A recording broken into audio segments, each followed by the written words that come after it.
Growing up in Finglas in the 70s, fourth book in the series, written and narrated by George Fitzgerald.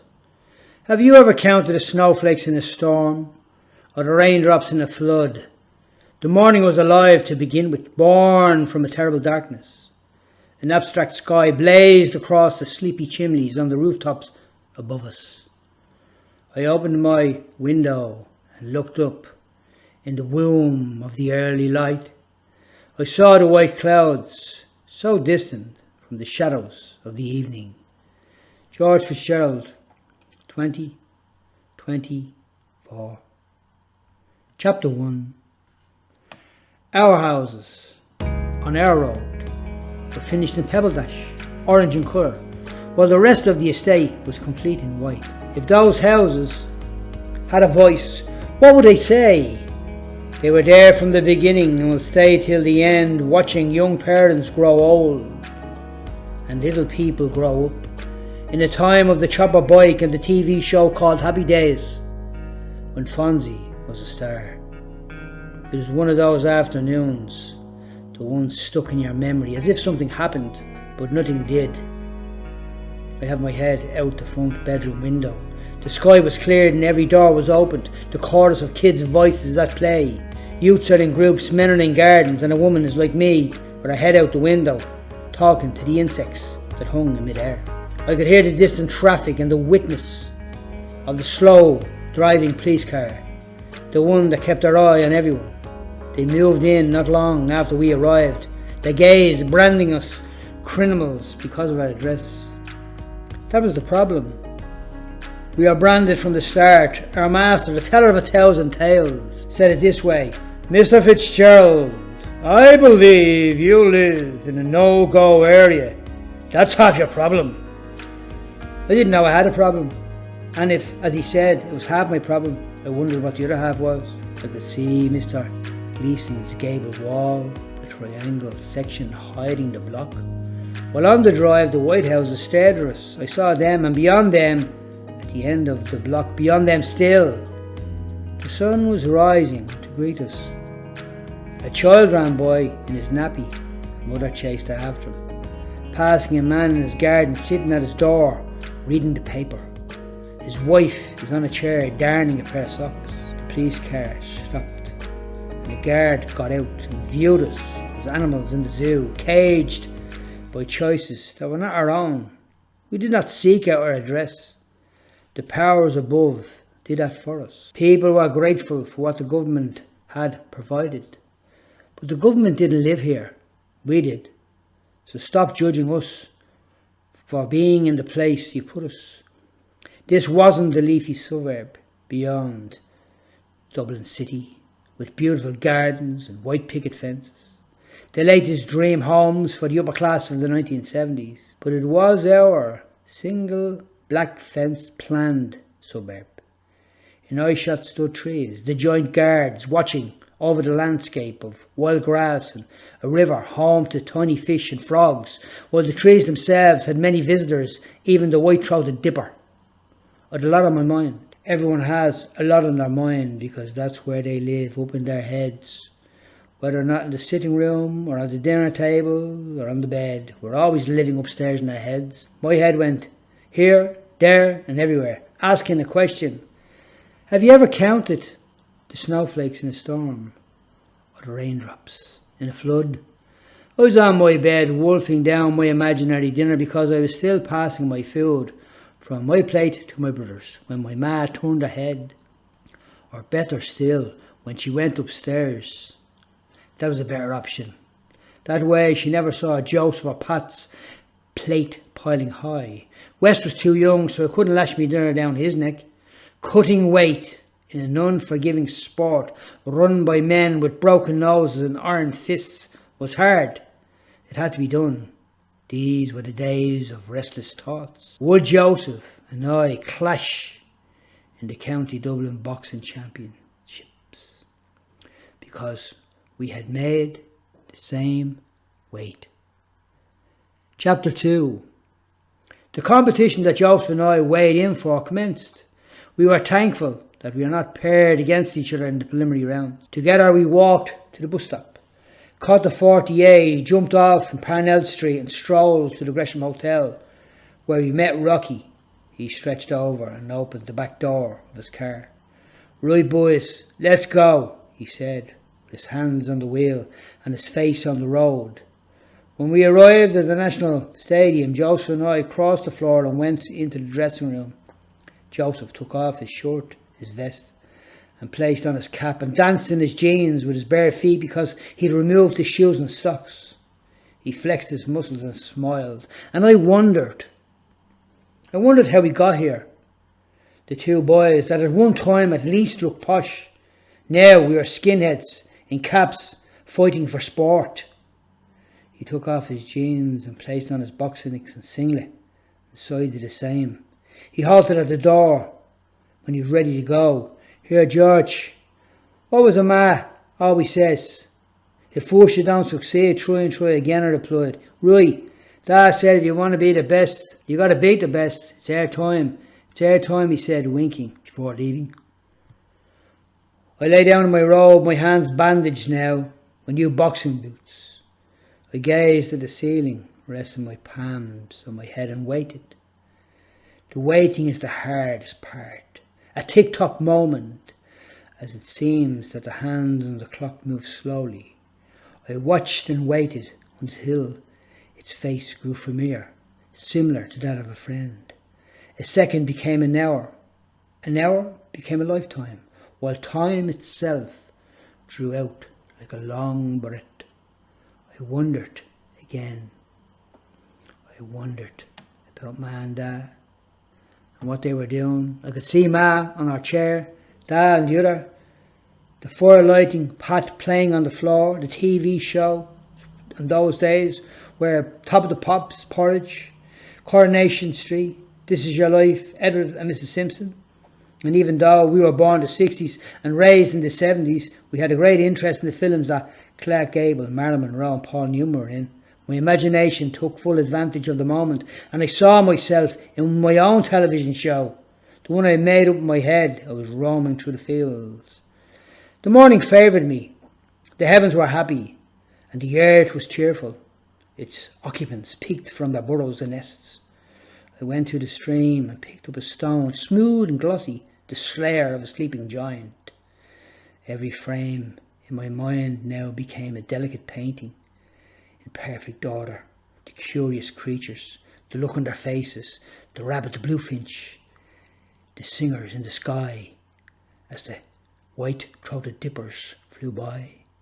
I stood up and sat down and stared at the clock again. When all the staring was done, I hunched my back against the wall and looked at the other boy across from me. His eyes wandered and rested on me. The door opened. "Here, you have a boy," a voice roared. A boy meant that you went through to the next round without fighting. My heart skipped a beat. I rose off the bench, realised he wasn't talking to me. He was talking to the other fella who stood up, smiled, crossed the floor, tipping his fist off mine and left. The boom of a church bell rang in the distance. Its hollow sound wafted through the open window. I gazed around and thought of the lads I had fought. Faces rose up, haggard faces. They shot across my mind. The door opened again, and the creak interrupted my thoughts.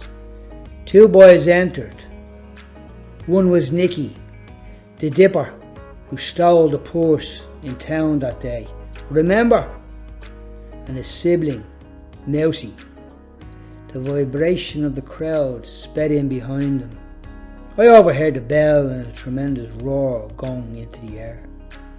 Then everything withdrew into a silent hush when the door slammed shut. Nicky was dressed in a coat that resembled a dressing gown. He displayed a set of features that in no way let him down when it came to his profession. His brother was similar but dangerous looking. They huddled in a corner, standing so close you would almost think they were kissing. A moment where no words were needed. because we spoke to each other in nods and grunts and cold staring eyes, only seen in a certain world possessed by a particular people. I hopped up and placed my cap on and peered across the floor, staring at them through the slant of my eyes. "Twinny, from the south, isn't it?" Nicky exclaimed, reaching over his hand. "Yeah," I replied. A long silence filled the space. The spitting rain outside was the only audible noise. Nicky bounced up on the table, swinging his feet in and out, and spoke in a Dublin accent that was rough. "You know what, Twinny? You're a good scrapper. Isn't that right, Mousy? You're a proper scrapper, he said, talking to the bags under his brother's shoe. Nicky lit a cigarette and handed it to his brother. I hurried to glance over at Mousy, watching him crawl along the floor, pulling at the bags like a reptile. The door handle jingled. They turned and glared at one another. It opened, and a shadow stood at the entrance as the light rushed in. It was Rocky. "Here! Get out of here!" he shouted at the boys, who glared at him before hurrying past. "You spot him a mile off, Georgie," he exclaimed. His presence lifted me and expelled the loneliness. "Don't hide, kid. Fie. Fie. Who are you, kid?" he asked. His words were like a double-edged sword cutting through the darkness. "George Fitzgerald," replied. "Yeah, right. Feel like the boy you are now, not the boy you were. To move forward to your future, you must forget your past. Now box on, son." I threw punches. Left, right, lefts. Right hands to the body, left hooks to the head as we walked out the door. Shadow boxing. Danny was at ringside. Joe was in there fighting, and now all of a sudden his fight was over and his hand was raised in victory. The old man studied and stared at him and then studied me. As I walked towards him, Rocky had a joyful expression on his face and remarked, "One down, one to go." "Ah," glancing over at the strong boy entering the ring. "Let's not count our chickens." "You know?" "What you mean, your chickens?" Rocky said to Danny. "I mean, let's not count our eggs." Till the chickens hatched. Both of them laughed at the joke. "I see what you mean," Danny acknowledged then, glancing at my opponent climbing into the ring. I went up the steps as Joe came down. We tipped each other's gloves as we passed. The bell rang. I ran out of my corner with my black and white boxing boots, breezing across the canvas. My competitor stood up, firing right, lefts, and like bullets from a gun. I shook them off and noticed his guard was down. I dashed in with a right hook and an uppercut. I brought it right up, but I missed. He ran towards me, throwing wild body shots. I sidestepped, slicing the top of his head with a right hand. A punch out of nowhere caught me on the jaw. My head bolted back. I moved along the ropes, my neck picking up stinging rope burns. My leg tired. He bruised and battered my face with punch after punch after punch after punch. We embraced and wrestled. His armpits were hot and steam sprang from my head as the cuts on my lip were getting bigger, larger, when he caught me with an uppercut. But I boxed on and then boxed off the back foot and caught him with a right hand. Then I unleashed a torrent of blows, a flurry of punches, and then he collapsed. The referee began to count. He failed to beat it. I ran to my corner. We were both going through to the next round. Chapter 3.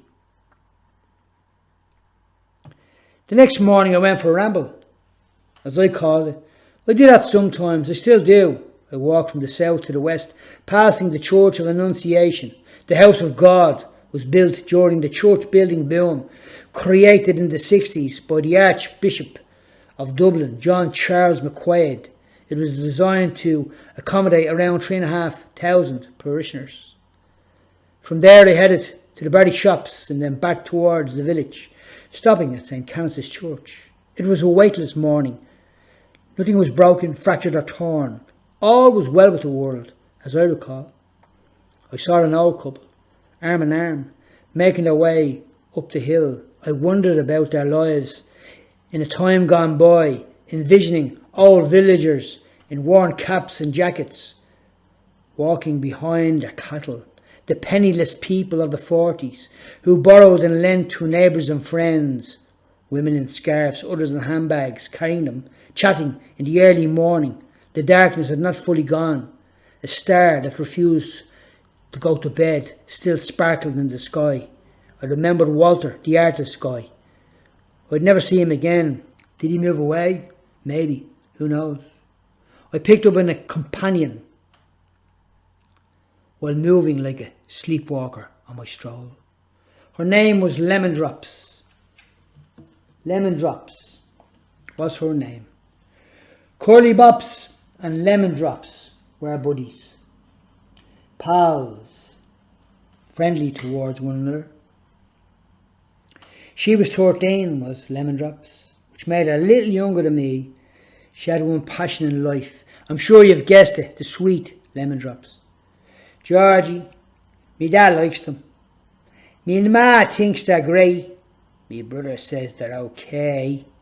But I love them. What's that? I asked as we trotted along the road. Lemon Drops. I would never have imagined it, I joked, winking at her. Lemon Drops was small for her age, the youngest in her house. She liked to talk, but no one listened except Curly Bops, because no one listened to her either. She told me that her dad went around biting everyone's head off and her ma had no time for anyone. Lemmy, as I call her, disliked school, the teacher, and all the homework she never did. She said her ma, who has no time for anyone, doesn't give a fiddler's flap if she does her homework. Fiddler's flap, I thought. Never heard that before. Fiddler's flap, she repeated. Fiddler's flap, I muttered, with her hands on both sides of her waist and her head facing to the ground. She mumbled with a sigh, Fiddler's flap. I was aware at that moment that something troubled her. I took slow steps. I glanced at her. It was a brief peek, because I didn't want her to see me watching her. Her mind came back to her, because she lifted her head and smiled. I knew her mind went away. I could see that. I hoped it went to a nice place. A place of comfort, like a picture I'd seen. This picture I'd seen had a grey stone cottage in front of a beautiful landscape, and in front of the painting were bright red roses. At the door, leaning against the frame, stood Jesus. Robert Powell starred in the epic television drama chronicled the life, crucifixion and resurrection of the Messiah. This Jesus was different from Robert Powell's version. This Jesus was darker. His eyes were friendly. It was as if they spoke. I have not forgotten you. It was you who walked away, not me. I stand at the door knocking. You think I've turned my back? I haven't. I'm watching and waiting for your return. Lemmy was amused at a private joke. She brushed her hair back and wet her thumbs and rubbed them across her eyebrows. Then she said in a whisper, the teacher, Mrs. Simple Dimple, is nasty. She opened her mouth so wide it was shaped in a perfect O. Nasty Simple Dimple. She lifted her hand and brought her thumb and finger so close they almost touched. She continued, she wouldn't give you da.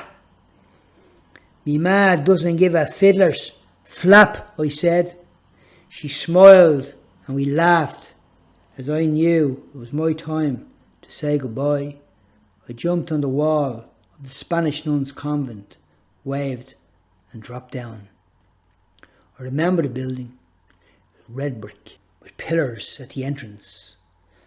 Someone said it was dated back to the 16th century. Straight away it puts you in mind of an old plantation house, like you'd see on the telly in places like Georgia and Alabama in America in the 1800s. Now this wasn't Georgia or Alabama, this was Finglas. On the ground stood a tree. There were a few, but there was also one that stood out.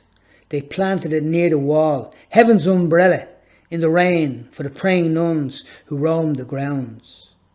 I wondered what sort of tree it was, and I wondered about the man who planted it. He knew he'd never see it grow, but he must have known others would. Often gangs would sit there by the tree drinking. In the days it was flagons of cider. This only took place at the weekend, when people went out drinking, smoking, got drunk and went to the pictures to watch the latest film. They went to the pictures and I went to the van to buy a packet of Love Hearts. The woman behind the counter was talking to a neighbour about a new band from Finglas. They were called The Hype. She said they were on the telly a short while ago. That's what she said. They were called The Hype. The Hype, as we know, would later become U2. "What can I get you, love?" asked the lady, turning to me. The banjack's radio beside her broke into our talk, telling us about a bombing in the hotel in Belfast a while back. "Love Hearts," I shouted. Between bombs, bullets and bloody mayhem, the lady said, "We're doing a deal on the macaroon bars." "Nah, just the Love Hearts." ABBA burst in to the conversation with "Take a Chance on Me." The lady took up the macaroon bar, mouthing, "Take a chance on me. Love Hearts." Chapter 4. Joe sat at ringside in the club. Danny stood above him in the ring. I paced up and down with my hands in my pockets, cap tilted back. Rocky hadn't arrived, but we knew he wouldn't be late. The key turned, the door opened, and then he wandered, travelling straight for us like a car running a red light. "Which did you like the best?" He coughed. "The book of the film," he demanded, taking a drag from his smoke. The question puzzled us. "Is that your idea of a joke?" I asked. He moved towards me. I stepped back. Rocky planted a grip on my shoulder and smiled. It was a cheeky smile. I gazed at the floor. He lifted my chin and repeated the question. "Which did you like the best?" "The book of the film." "What film?" I said as I pulled away. "Somebody up there likes me." Before we could reply, he cut us off. "Yous have a chance, boys." He took a drag from his cigarette. "Because maybe somebody up there likes you too. Here, Rocky, you seem to be trying very hard to tell us something." "What is it?" Joe asked, rising from the sea. "Right, here it goes, boys. Yous won't meet in the competition. Yous both have a chance of reaching the finals." We looked at each other and clapped our hands together. So what that means is, if everything goes our way, we will meet in the final, I said to Joe. "Get through to the next round first, and we'll see what happens. That's boxing, Danny said, as we all headed out into the night. Both of us were scheduled to box the night after. We did, and won, and continued our run of success right up to the semi-final. But once we'd reached them, I lost focus, growing weaker due to the strict diet I was on. With one more fight left, it suddenly seemed like a task beyond my endurance. Now the full team was Rocky, Danny, Paddy Keogh, Tony Quinn, Jackie Gaffney and Barry Burke, who often received cards from Muhammad Ali. Jackie, as we called him, was the son of the man who started Glasnevin Boxing Club way back when. They were all there that night, sitting at ringside, as were Pat, Sean and Matty Keogh. The older guys in the club were Tommy Winston, Noel Hickey and Jimmy Tyrrell. Joe left the dressing room. I shadowboxed, throwing left, right, lefts and right hands to the body. I felt my temperature drop a bit. Conflict inside. It was rushing towards me. Danny gripped my hand. He saw me. He noticed that. He rested for a moment and then said, "Listen, take it easy. Take it easy. Take deep breaths." And when he was gone, I prayed, "Dear God, I need your help." It was only a few seconds walk to the ring, but I walked it slowly. I clinched the steel steps, watching Joseph put on a great show. In the first round, he went out punching like a champion in the making. The crowd roared as he connected with sharp left hands and crashing right hooks. His opponent ripped through his defence, catching him with a powerful left hook. He fell, hit the canvas and grabbed the bottom rope.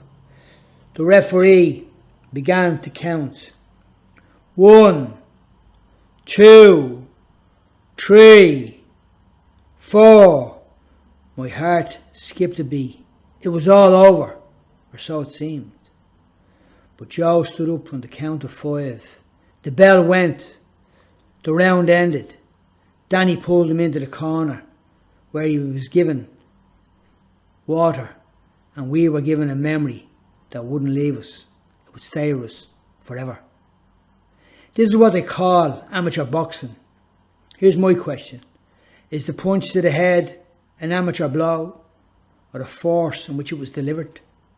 Make no mistake, boxing is an art, but at whatever level it is performed, from a child to an adult, it is a sport of spilling blood, hardship and pain. Seconds out, round 3. Chapter 5. Joe was given smelling salts to bring him back from the dead. When the bell rang, my brother charged out of his corner. Rising from the dust of defeat in a fire of glory, he demolished the future international fighter, and he went through to the finals. His opponent was Mick O'Brien from Ballymun, who was one of the hardest punchers we'd ever encountered. In the years that would follow, Mick would put many a man to sleep with those rocks he called fists. "Right, Georgie, there's the steps. Up you go, Georgie boy, and bring us back the title," Rocky said. I stood in the corner with an iron mask of composure on, but I felt it was cracking and I didn't want the little boy inside to be exposed. I gasped as I received a few thundering left hands from body to head. The wind of the feet whipped across me. "Box on!" the referee shouted as he stopped for a moment. I moved more around the ring now, flexing my arms seriously hard. After 3 grueling rounds, I took the victory and went forward to the final. The newspapers ran 2 stories. One headline went, "Twins reach final stages," while the other said, "Fitzgerald's through." The day of the final arrived, and the night that dreams were made of, when boys' expectation came true. The sun was high on that spring evening. It had made an unexpected appearance, as if to applaud the 2 young fighters. The car pulled in, and Rocky reached over and opened the door again, as he had done in previous times, in the same place outside the Gresham Hotel. We stepped in, sitting side by side in our blue velvet jackets, white t-shirts, tight hair. It was a night we would never forget. "Right lads, here we go, the National Stadium," he said, looking in at us. Then he watched us through the rear view mirror. The window of the car shuttered from a blast of the wind that came from a passing lorry. The smell of aftershave inside the car was so strong that now it was causing explosion. When we arrived at the stadium, Danny was waiting outside. He opened our door while Rocky closed his. Rocky was dressed in a black leather jacket and cream trousers. He looked rather dignified. He smiled at us. It was a lively, bubbly smile that said, "Well done boys." Because my brother and I both reached the final, the normal procedure would be we'd have to fight each other. But that wasn't going to happen. But right, as he said, we should have fought one another, but our parents wouldn't allow it, because they thought and felt it would bring conflict between us. So we tossed a coin, and I won. The announcer called us into the ring, then the onlooking crowd. The stadium was packed that night, and the onlooking crowd applauded the Finglas brothers. It was a great feeling. His words echoed around the National Boxing Stadium, filling the ears of all the veterans of the ring craft sitting at the ringside. As one old man put it, it's the only time I've seen two champions go into the ring and seen two champions come out. Here is the champion in the 6-stone class, George Fitzgerald in the blue corner, and this year's runners-up, Joseph Fitzgerald. The crowd cheered until we were given a standing ovation. With both our hands raised, the officials presented us with trophies. The two little boys who ran scared along the hallways of the Ballymun Flats were now being honoured with a seal of excellence in the toughest sport in the world. We had done it. In that small framework of time, we were lords of the air, champions of the world, princes of destiny. The newspapers ran another story the following day, April the 7th, 1979. The headlines read, Brothers meet in the final, reported our story, and also another set of brothers who are the same as us are in the same predicament. It stated, both instances, the toss of the coin was used, and Michael Carruth of Green Hills and George Fitzgerald of Glasnevin called correctly. Michael would go on to win a gold medal in the 1992 Olympics. Chapter 6. The sun took a break behind the white clouds. Tama, my brothers, and I sat on Highlands Wall in the corner of Rathvilly Park discussing the night before. The sun appeared again like a champion charging in victory. The clouds rolled like royal subjects proclaiming, the king is coming, the king is coming. Here, give your lads, the kid shouted from behind the wall. Give you a clant at him, you don't shut your mouth. Hey, Tama said, winking at us. Joe and Pa headed back to the house to take our brother out west for a walk. At that time, the bird of television was fully in bloom. The television that exploded in the 50s was now part of every family. And a show was on called Rich Man, Poor Man. We loved the character Wesley, hence the name of our youngest brother. One of our neighbours was Jean-Paul Gerard. He was French and baked cakes. Jean-Paul had long hair. He was tall and he spoke a good English. On Saturdays during the summer months, he'd sell cakes from a stall in his garden. So, when Joseph and Pat came out, we all headed down. We went and bought a few penny cakes. Tama, Joe and me, and Pat and Wesley. We had a chat with Jean. How you get this black eye? Boxing.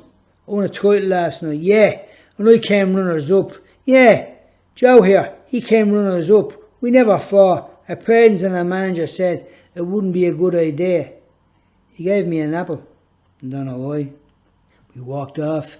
Hey, my cake is bigger than yours, Thomas said. What are you talking about? What are you talking about? They're all the same size.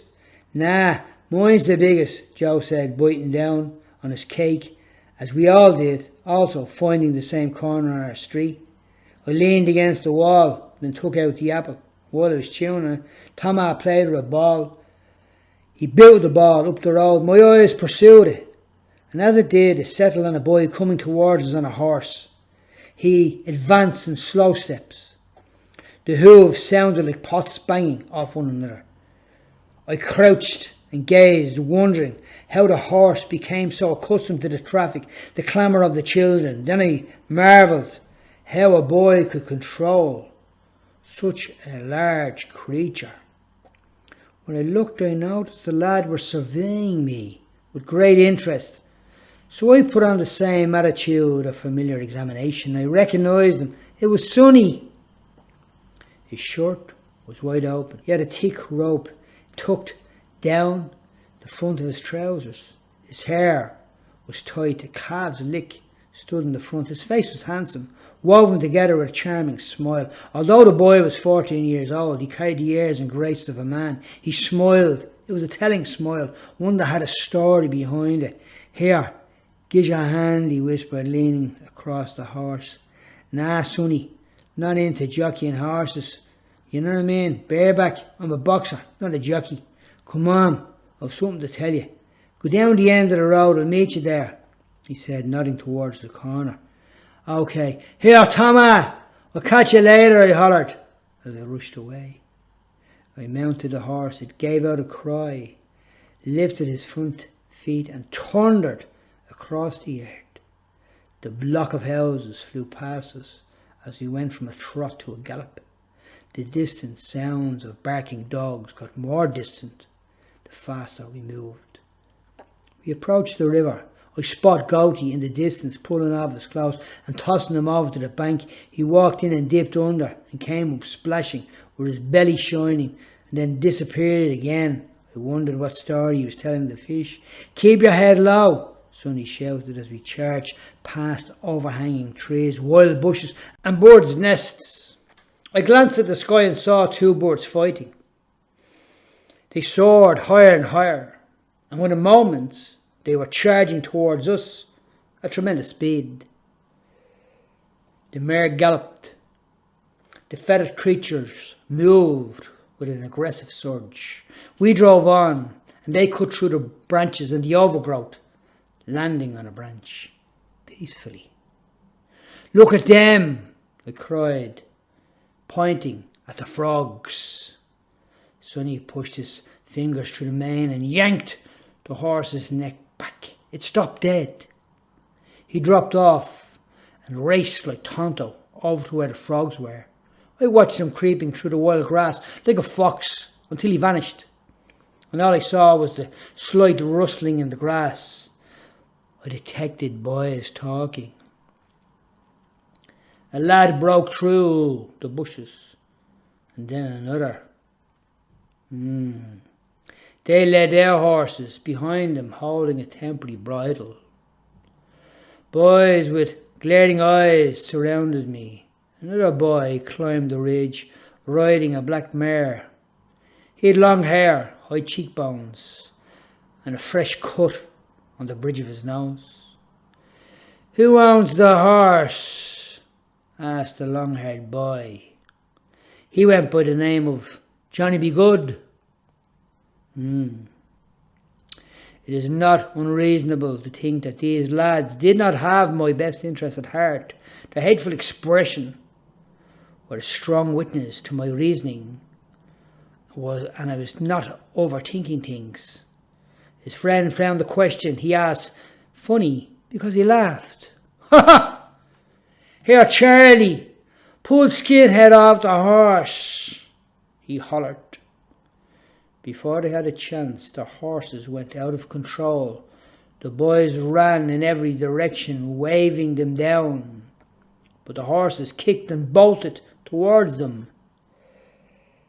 One of them dragged the makeshift bridle, wrenching it forward. The black mare kicked, missing the handler but catching the shoulder of the other boy. The black mare kicked again. Sonny stood up with a high-powered sling, we called them gats, in his hand, ball bearing, steel flying everywhere. I wrenched the horse's neck around and shot beyond the field. Sonny and I escaped. Now, we listened, or I did, to the backstory, as he brought it to me, in my ear.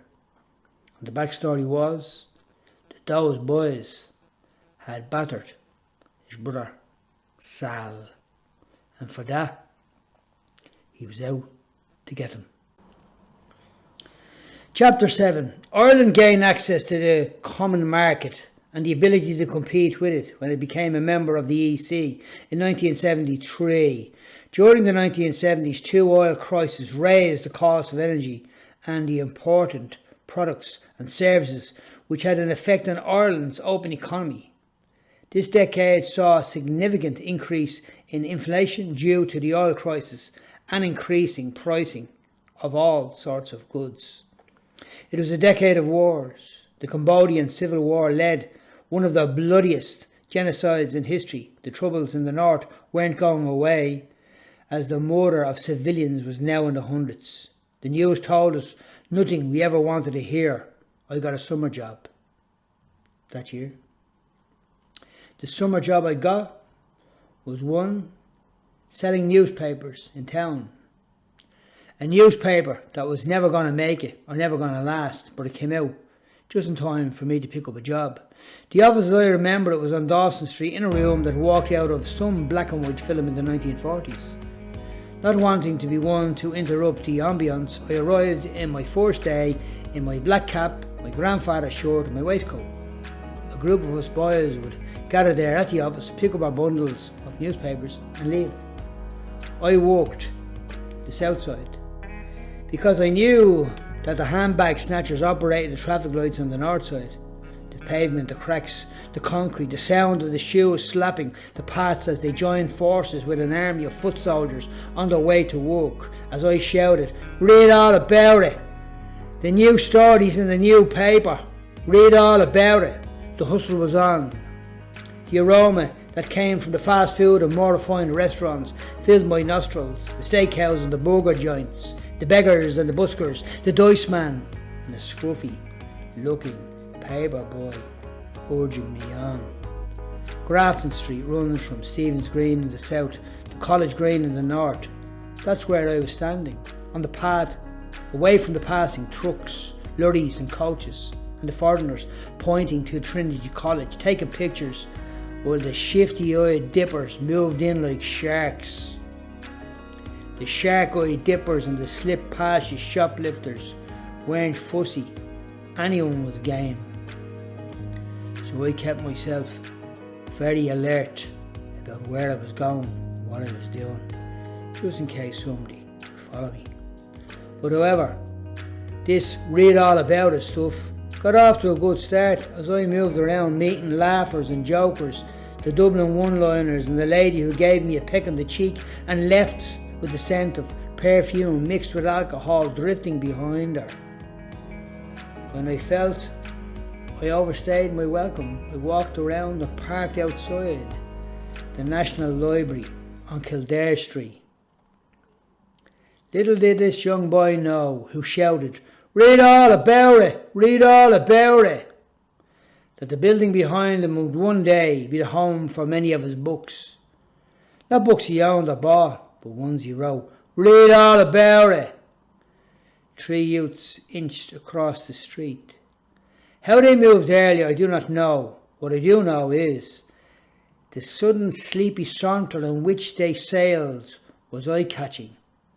The streets, these ones, belonged to the government people and the gentry and the well-to-do, not the ragged trio eyeballing me. The middle guy had a vicious streak. He pulled the cap from his friend's head and tossed it to the other. They played and laughed, thrown back and forth. Then they dragged him and pulled off his very loose jacket from his back. The boy's property was not pilfered, but I'd say found in a bin among the rotten apples and onions near the stalls of Moore Street. Once they knocked him to the ground, they beat him. It was all done playfully. But they repeated their actions. His voice kept saying, "Get up me! Get up me!" But it fell on dead ears. A man in a great suit stopped and stepped around them with an expression that said, they must too have been dragged from a bin in Moore Street. My mind became quiet. Everything around me hushed into a distant hum.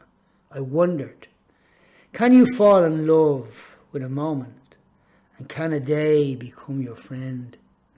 The boys born in a Dublin not too far removed from mine left, pulling and tugging at one another. The way Joe, me, Thomas and Bella would. I went back to the office, collected my money, because we got paid on the day. To the surprise of my boss, I was sold all the papers. In that job, I found content and I learned a new skill, selling on the streets of Dublin. And little did I know then that one day, as an adult, that skill I had learnt during that summer would become very useful. Chapter 8.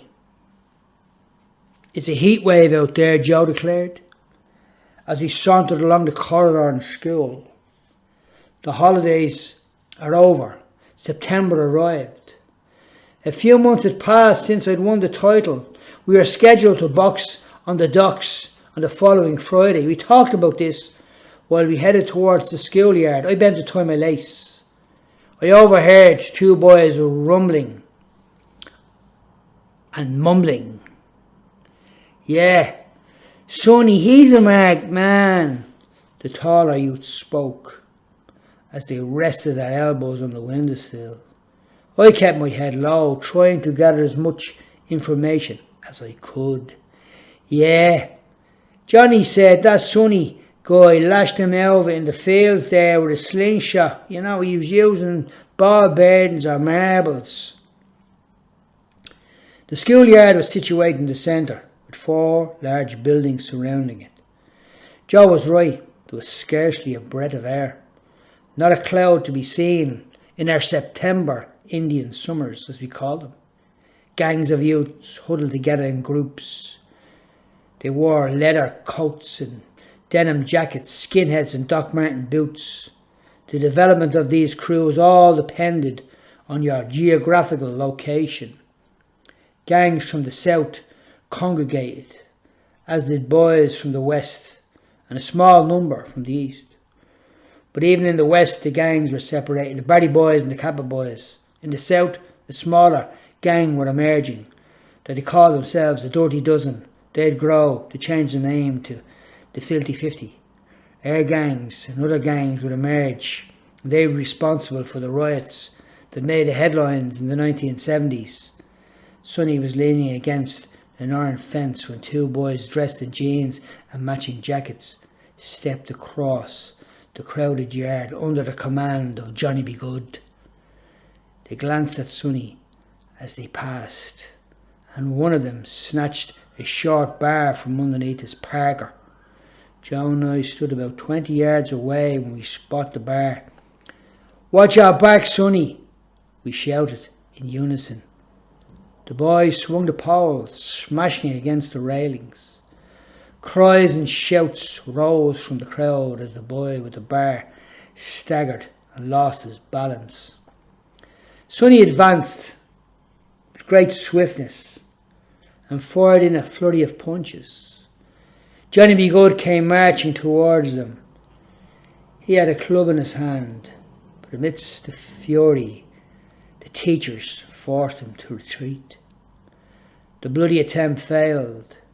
The yard became an angry, intense place.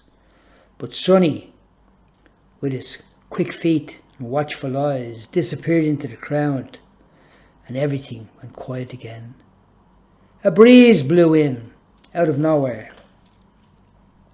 Sonny appeared, dropped his head, and pulled the collars of his jacket up so that his face was hidden. His eyes fastened on the guy weaving between the mob of anxious faces. Johnny Be Good vanished. I threw my gaze over Sonny. His mind was wandering. He continued to mutter, and then his voice rose above the crowd. He motioned with his hands for 2 other fellows to draw near. They rose from the ground, dusted themselves down, and shuffled towards Sonny, Joe and me. The taller fella picked up the lead. His movements were strange. He took a few strides, stared over his shoulder. He inched forward and moved a few more steps and pushed on towards Sonny. I noticed a scar running across the bridge of his nose.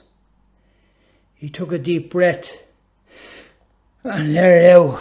"How are you, Sonny? See if a bit of trouble," he muttered to the side of his mouth. The other guy looked at Joe and me. "Nah, no bother. You know what I mean? Find out who them pair cabbages are, slip or boy." Nobody spoke. So while everybody was eyeing everybody and nothing was being said, they lit a few cigarettes. "Do you want us to have a word with the guy we do a bit of work for?" Pete added. "Yeah, his name is Lippo," Slipper Boy continued. The boy who addressed Sonny had a stubbed nose, a sleepy eye and a flat face. He strolled around eyeing Joe and me, but we remained hard-faced. He reached out his hand. "Me name is Fran, but me pals call me Slipper Boy. You know what I mean? When I say I got the name, 'cause I used to crawl gaffs, still do, slip in, slip out. He robbed houses when people were asleep." "Yeah," we replied. We shook his hand. He turned to Sonny and said, "Don't forget Lippo, we'll sort it out if you want us to have a yap with him." "Nah, it's all right, Slipper." "Okay, catch you later," he replied, as the three hands clapped in the style of the Musketeers. Chapter 9. The decade inched towards the finish line. You are now required to wear a seatbelt in a car. In our world, not many had either, a seatbelt or a car. Tin Lizzie played in town, the hype was now U2, and they were on the way as another Finglas band, Midi 18, would soon change the name to Aslan. McDonald's had arrived. It was the vibrant days of the street sellers. Moore Street had its fruit, vegetables, cabbage and potatoes, fresh fish from the Irish Sea. Grattan Street had flowers, and Thomas Street had their own vendors that sold everything from second-hand clothes to brand new ones. There was the Ivy Market, the Dandelion, Smithfield Horse Fair. But most of all, there were the hit-and-run merchants that would drop their briefcases on the street, sold everything from watches, aftershave to perfume. They kept their eyes on the streets, looking for the security guards at the door, the police.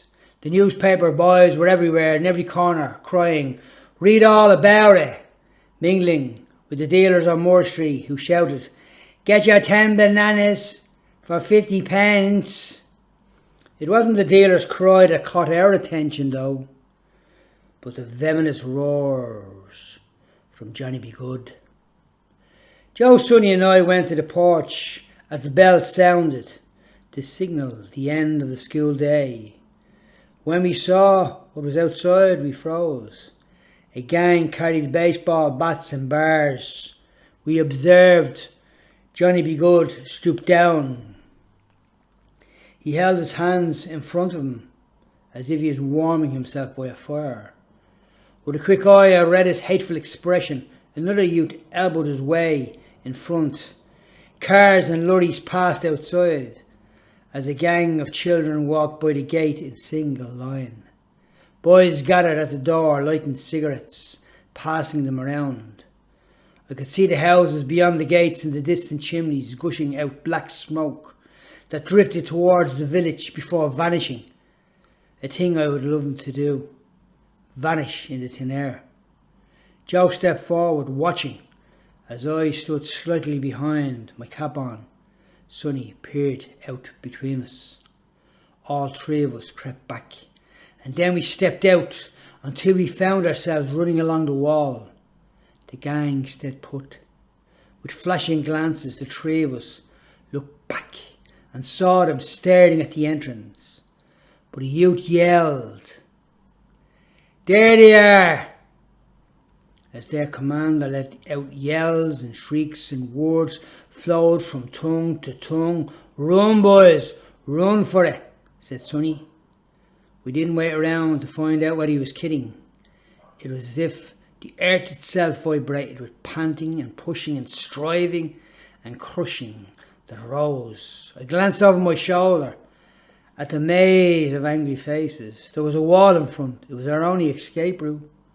So at one leap, Sonny cleared it, and Joseph escaped with no less power and sprang upon his feet and made it over to the other side. "Run, George," the boy shouted. "What do you think I'm doing?" I muttered, as the tightness pulled on my calf. The gang was gaining ground. "Come on, come on!" But I'd hurt my leg in a workout. However, I encouraged my feet to keep going. Joe stretched out his hand. "Come on, George," he hollered. I leaped into the air. It was my one shot, a one-way ticket, no return.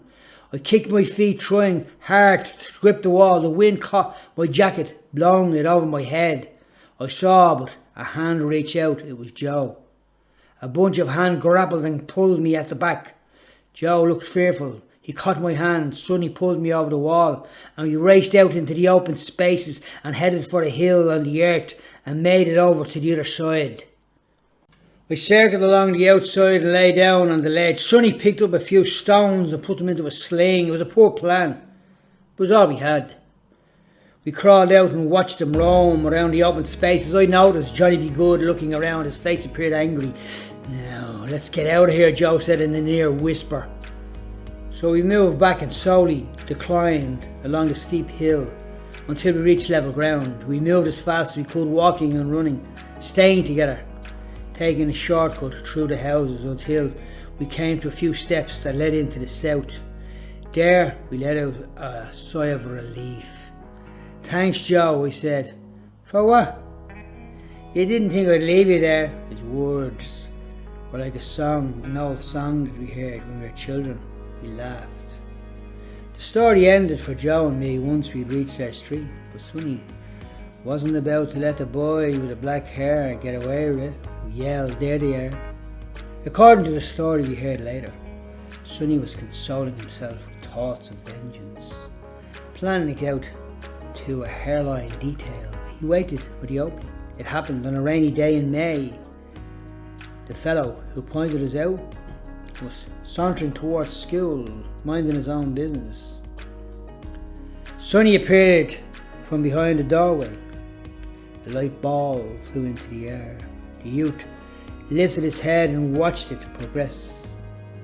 What he didn't notice was the car exhaust that went crashing against his skull and arm. Sonny beat him with great force. With a deep gash on his forehead, the man staggered beyond the main road. Onlookers ran across the pavement. Sonny stood over him, grabbing the weapon and striking him down. Chapter 10. It was a Saturday. Dad was in the kitchen cleaning and fixing things. Dad was always cleaning and fixing things. Wes was in his baby chair. Pat was sitting on the floor playing with a toy. Joe was upstairs and Ma had gone into town shopping. Dad went out to the garden and shed and fixed something up there. Came back, washed his hands and took out the pot from underneath the sink. He was making the coddle. The Dublin dish. The coddle. He cut up the carrots, the onions, potatoes and washed them truly. My granny added barley. My dad and ma never did. Some people added a tin of tomatoes, but mostly it was made up of boiled sausages and rashers with vegetables. Coddle, as I said, is more of a Dublin dish. It was said it was a favourite among writers. Sean O'Casey, Jonathan Swift, James Joyce made several references to it in his works. Our granny made it. Our nanny never did. As I'd said before, our granny lived on Lally Road, Ballyfermot, while our nanny, she lived on Deasy's. Our granny was from the Liberties in Crumlin. Our nanny was from Donegal.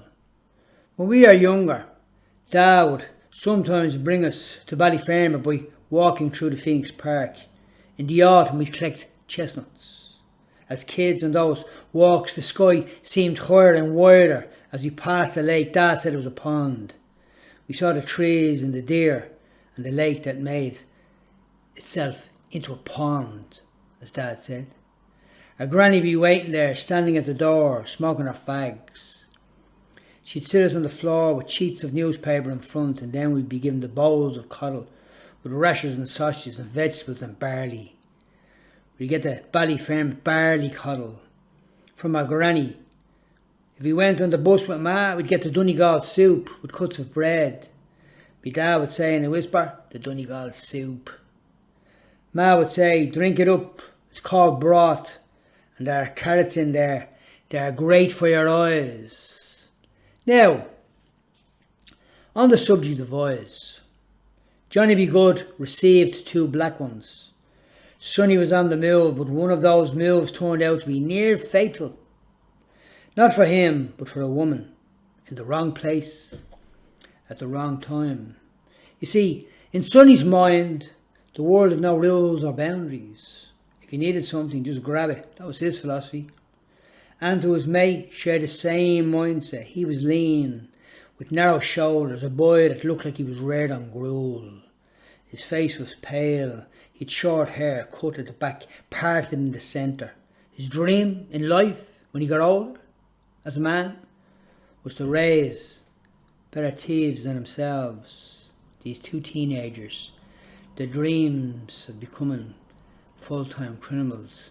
Now, these 2 teenagers entered the shop, wearing a balaclava and carrying a shotgun. One of them glanced out the window and saw the police car crawling up the streets. The young mother picked up their babies and screamed. "Just give us the money from the till," Anto roared. "Here, Sonny, grab the cash." Sonny stood by the door. "Leave it. Here's the law." They burst open the door. The shotgun came first. People ran left and right. Others ducked underneath the cars. The police car came to a halt. They went for their own car, jumped into it, but it went out of control, hitting the path and knocking the woman to the ground. The woman was lying under the car. Anto was about to drive over her, but Sonny pulled up the handbrake, jumped out and picked the woman up. Thankfully, she was okay. They drove off, hitting about 70 miles per hour. They saw another police car coming towards them. Not only that, but they drove across fields and headed for the south into a lane, a narrow lane blocking the entrance. There was a fence. Sonny had already cut his way through it many times. It was his way, the only way for him to escape. So, by the time the police came, all that was left was a blocked up, blazing car, smoke gushing out up into the sky. They rushed along the streets and drove themselves into backyards and crouched with flies buzzing around. Andrew cocked a shotgun and pointed it into the air just in case. The Gardaí came over the wall. The rain began to fall, small drops, then large ones that were more consistent. They heard a whistle. Sonny looked at the door and saw a bulky boy standing there. "This way," the bulky kid said, walking indoors. They followed him past the old fridge and the broken television, their nostrils being assaulted by the smell of fish and rubbish overflowing from a neighbour's bin. The car pulled in. The doors opened and the boys jumped in the back, but the gun was whisked away.